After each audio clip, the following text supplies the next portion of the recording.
I always thought I was playing life by the book. Work hard, save consistently, and don't expect handouts. That's what responsible adults do, right? Or at least that's what I believed during the last decade while grinding away 60-hour weeks at my marketing firm. My name is Erica Dawson. I'm 35, single, and just 2 weeks ago I became a homeowner for the first time. After my great Aunt Ruth passed, she left me a small inheritance. Not life-changing, but enough to give my savings the boost it needed. Since I was 25, I'd been budgeting to the bone, living in a cramped shared apartment in Sacramento, skipping vacations, brewing my own coffee, and saying no to nights out. While others splurged on Coachella or designer handbags, I was quietly building my down payment. When I hit my goal, $300,000, 0 cents, I bought a charming little 2-bedroom bungalow outright in a quiet neighborhood near East Sacramento that's starting to bloom again. No mortgage, no debt, just mine. It's got creaky floors, outdated cabinets, and hideous 1980s wallpaper, but I love it. I even started doing the renovations myself. YouTube is my new best friend. I was mid-scrape, peeling sunflower borders off the living room wall when my phone rang. It was my mom. "Erica, honey, come over next Saturday. We're having a family meeting," she said with that too sweet tone she uses when she's being sneaky. "A family meeting? What for?" I asked, pausing mid-peel. "Oh, it's a surprise," she said breezily. "Be here by 4, and bring that chocolate cake from Sweet Juniper near your place." "Mom, what is this about?" I pressed.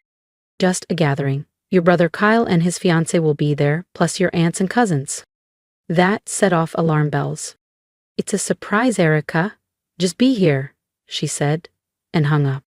I rolled my eyes and went back to the wallpaper. Whatever it was, it could wait. I had a home to rebuild. Unlike me, my brother Kyle has always had things handed to him. He was the varsity athlete in high school while I was in the science club. He dropped out of college to pursue creative freedom while I powered through 4 years of night classes to earn my marketing degree while working full-time. And somehow, our parents never seemed to mind. It was always Kyle this and Kyle that. When we were kids and both had events on the same weekend, guess which one they showed up to? When Kyle graduated high school, they threw a backyard bash with a DJ. My college graduation? A quiet dinner at a strip mall diner. I still remember my 16th birthday. I got a second-hand mountain bike. Kyle got a used Jeep the following year. When I questioned it, Mom said, "Well, Kyle needs it to get to his band rehearsals." As if my internships and weekend tutoring gigs weren't as valuable. But I've never been one to complain. I just put my head down and worked harder. That week flew by as I kept fixing up the bungalow. By Saturday, I'd finished scraping wallpaper and primed the living room. Seeing those fresh white walls made every blister feel worth it. That morning, I stopped by Sweet Juniper and picked up Mom's favorite, chocolate cake with buttercream frosting. As I pulled into the driveway of the old family house, I noticed the driveway and curb were packed. Uncle Ray's old Subaru, Aunt Lisa's hybrid, even my cousin Mariah's bright yellow Beetle was there. This wasn't just a gathering, this was something big. I took a deep breath, grabbed the cake, and headed inside. "Erica's here," Mom called out, swooping in to grab the cake. Perfect timing. We're just about to sit down. I scanned the room. Kyle and his fiancée Emily sat side by side on the couch, all smiles. Dad chatted with Uncle Ray. The others were drifting toward the dining room. "What's going on?" I asked Kyle quietly. He grinned. "You'll see." That didn't help the knot forming in my stomach. Mom had set the table with the good china, Thanksgiving level serious. Whatever was coming, it wasn't casual. As it was clearly something big. I took my seat beside my cousin Mariah, who looked just as puzzled as I felt. "Do you know what this is about?" I whispered. She shook her head. "No clue. Your mom just said it was important family news." Dinner was passed around. Roast chicken, scalloped potatoes, roasted carrots. And the cake I'd brought was placed at the center like a crown jewel for dessert. The mood was polite, conversations light, but there was a tightness behind every smile. Everyone was waiting for something. Finally, once the plates were full, my mom stood and tapped her glass with a spoon. "I want to thank you all for coming today," she said, beaming wide. "We have some exciting news." She looked directly at Kyle. Kyle and Emily are expecting." The table erupted into claps and cheers. Emily blushed and Kyle puffed up proudly, his hand resting on her back. "And they're getting married," Mom added. "We're already discussing venues." I smiled and applauded, honestly happy for them, despite everything. But then Mom shot a glance at Dad, and then at Kyle and Emily, before her eyes landed on me. Something in her expression made my stomach twist. "That's not the only news," she said. The room fell quiet. "As many of you know, Erica recently bought her own home." She gestured toward me. A few cousins nodded and mumbled belated congrats. "She's 35, still single, no kids, no partner." My cheeks burned. What did that have to do with anything? "But Kyle and Emily," she continued, "are about to start a family. They need a real home." I froze. "Erica," she said, voice sweet but firm, "this is your opportunity to be generous. Show your love for your brother. You should give your house to them." Silence. I blinked, waiting for the joke. It never came. "You can go back to renting," Mom said breezily. "You don't need all that space, do you?" If you think that was bold, wait until you hear what I said next. Don't forget to subscribe so you don't miss how this family meeting turned into something no one expected. I looked around the table. Dad nodded solemnly beside Mom. Kyle finally met my gaze. His eyes held an awkward blend of guilt and entitlement. "That's such a thoughtful idea," Aunt Lisa said brightly. "Family should look out for each other." A murmur of agreement followed from around the table. This wasn't a suggestion, it was an ambush. "You can't be serious," I said, my voice low and sharp. "Of course we are," Mom replied, the warmth gone from her tone.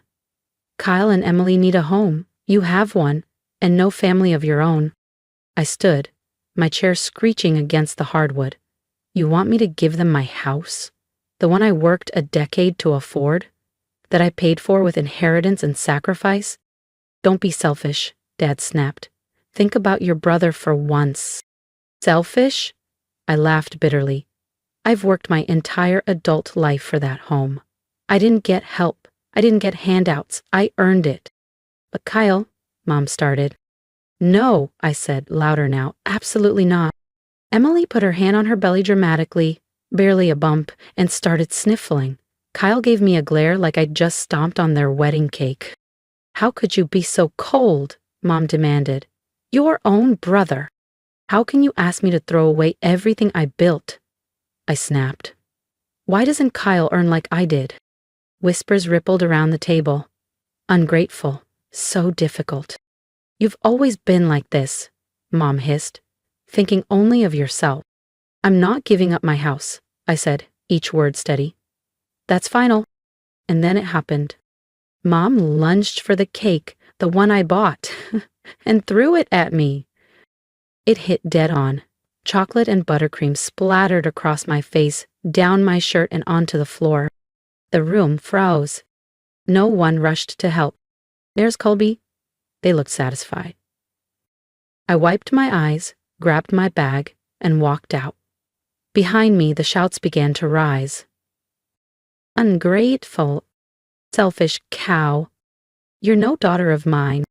I got into my car, my hands trembling so badly I could barely fit the key into the ignition. Somehow I made it home, still covered in smears of chocolate frosting that had dried into my skin like some humiliating badge. I collapsed onto my thrifted couch, the same one I'd dragged from my old apartment, and just sat there, trying to absorb the emotional wreckage of the evening. My phone buzzed nonstop, message after message, missed calls. From Mom, from Dad, from Kyle. "You're overreacting. Just give them the house. You've always been so selfish. Your pregnant brother needs help and you turn your back?" I silenced the phone and tossed it across the room. All my life, I'd been second place to Kyle. When we were kids, he got Nike shoes, I got clearance bin sneakers. He went to basketball camp, I stayed home and read. When he turned 16, they hired a food truck and set up party lights. For me, a sheet cake in the kitchen with plastic forks. And now they expected me to just hand over the only thing I'd ever truly built for myself? So I thought about the house. Our grandmother's house. The one she left to Kyle and me equally in her will. We let our parents stay there, out of kindness, never asked for rent, never made demands. But legally, we each owned half. That night, I dug out the manila folder from my filing cabinet. Inside was Grandma's will, as clear as ever. 50/50 ownership between me and Kyle. They were guests in a home they didn't own. And that's when I knew. The next morning, I was halfway through dialing a real estate lawyer when my phone pinged. The Facebook notification. I opened it and froze. My mom had posted publicly, "Sometimes your own child breaks your heart. Erica refused to help her pregnant brother when he needed her most." The comments, even worse. I was there, Erica was ice cold. Some people just don't understand family. Keeping a whole house for herself? Disgusting. I nearly dropped the phone. But instead of crying, I started to smile. Because if they wanted to play dirty, they clearly forgot I still owned half their roof. Not a single person mentioned the part where my mother hurled a cake at my face. No one questioned why I was expected to give up the apartment I worked years to afford. As I scrolled through the Facebook comments, each one landed like a punch to the gut. And the worst part? My mom was liking them. Even replying with things like, "We raised her better than this." It wasn't just a post. It was a smear campaign. That's when something inside me snapped. Whatever loyalty I had left broke. I picked up my phone and searched for a real estate attorney near East Sacramento. The first name that popped up, Blackwell Law Office. "Blackwell Law, this is Jenna," a receptionist answered. "I need to speak to someone about property rights," I said, my voice steady, focused. 2 hours later, I sat across from Jeremy Blackwell, a composed man with keen eyes and a quiet intensity. I laid it all out. The will, the apartment, the attack, the Facebook humiliation. "So, just to be clear," he said, tapping his pen, "you and your brother inherited your grandmother's home 50/50. You let your parents live there, rent-free. And now, after they tried to force you to hand over your own home, you want to know your legal options?" "Yes," I replied. "I'm not looking for revenge, just clarity, boundaries." He reviewed the will. "It's simple. You own half. You can force a sale, or require your brother to buy you out at market value. Your parents have no legal standing. What's the first step?" "I'll draft the notice today." "Do it," I said. I threw myself into my renovations, painted trim, tore out the carpet. The physical work helped silence the noise. 5 days later, my doorbell rang. Through the peephole. "Mom, Dad, Kyle, Emily." I didn't open it. "Erica, we know you're in there," Mom barked. "We need to talk about this ridiculous letter." Dad's voice thundered behind hers. "You have no right." I hit record on my phone. "You ungrateful brat," Mom screamed. "After all we've done for you?" And still, I didn't open the door. "You're trying to make your pregnant brother homeless," Emily shouted through the door. "This is low even for you," Kyle added sharply. I recorded every insult, every guilt trip, every threat they hurled for nearly 15 minutes. Then, finally, silence. I sent the audio to Jeremy. He called immediately. "This qualifies as harassment," he said. "We can request a restraining order if it continues, but honestly, this only strengthens your position." A week later, he called again. Their lawyer reached out. They want to mediate. The mediation was scheduled for Monday at Jeremy's office. I arrived early, wearing a navy pantsuit I used to save for major presentations. Jeremy met me with a calm nod. "You're within your rights. Don't let them rattle you." My parents, Kyle and Emily, arrived with their lawyer. Mom glanced at me and muttered, "Traitor." The mediator began, summarizing the facts. Their lawyer claimed that forcing a sale would be cruel and disruptive. Jeremy calmly submitted the Facebook post and the harassment recording as evidence. 2 hours passed. Then both lawyers returned with a proposal. Sell the house, split proceeds equally between Kyle and me. As the will dictated, Mom broke down. "Please, Erica," she begged. "We're your family. I'm sorry about the cake. I lost my temper." I looked at her, remembering every slight, every overlooked moment. "The house will be sold," I said. "That's final." Jeremy began drafting the agreement. Their anger pressed in like heat, but I felt nothing. 2 months passed in a blur of legal work and showings. The house sold fast in a hot market. After fees, Kyle and I each received $175,000. 0 cents. We never spoke again. Everything went through the lawyers. Jeremy later told me my parents were furious, but completely powerless. They'd been living rent-free. That era was over. "What will they do now?" I asked Jeremy during our final meeting. "Your brother used his share as a down payment," he replied. "Your parents will be moving in with him and Emily. They secured a mortgage for the rest." I nodded, feeling a strange mix of guilt and relief. I had, in effect, forced my parents out of their home.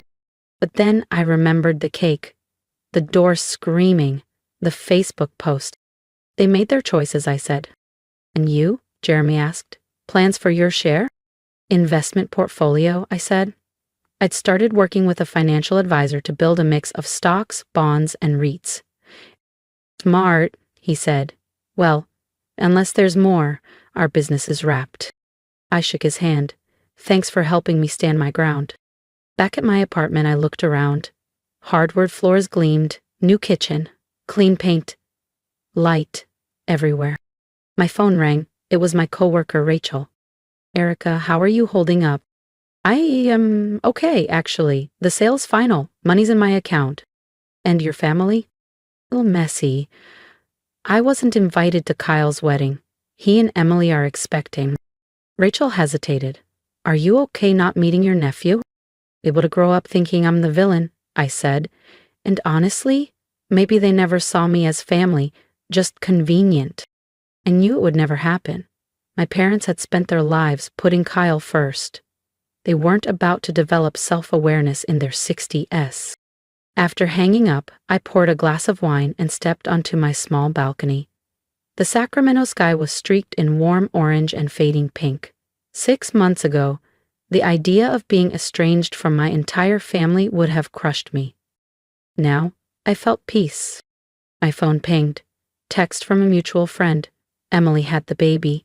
7 pounds, 6 ounces. Everyone's healthy. I stared at it, waiting for emotion. Grief? Anger? Regret? Nothing came. Just quiet recognition, like hearing about a stranger's milestone. They were all under one roof now. Kyle, Emily, the baby, and my parents. Living in a house funded by Kyle's half of Grandma's legacy, carrying a mortgage they'd likely pay into retirement. But I didn't feel bad for them. They'd made it clear I was never the daughter, sister, or aunt. I was the resource, the purse. Back inside, my apartment greeted me in calm silence. Some would call it lonely. I called it freedom. On my bookshelf sat one box of photos, just Grandma and me. She saw us equally.